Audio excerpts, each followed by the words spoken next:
Esta é a quinta edición da Feira de Produtos Tradicionais do Eixo Atlántico do Concello do Barco.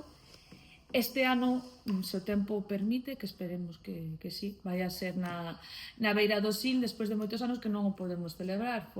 Fai 2 anos foi aquí na Praza do Concello, o ano pasado foi no Campo da Festa. Vamos a cruzar os dedos de que sexa na Beira do Sil. Como todos os anos, é unha feira que se centra nos produtos gastronómicos tanto do norte de Portugal como de Galicia, que veñen productores de todas as partes. Son produtos que están casi todos vencellados ao ámbito rural, cunha calidade e unha garantía de orixe que non atopamos nas grandes superficies, que creo que iso é un dos elementos identificadores desta festa.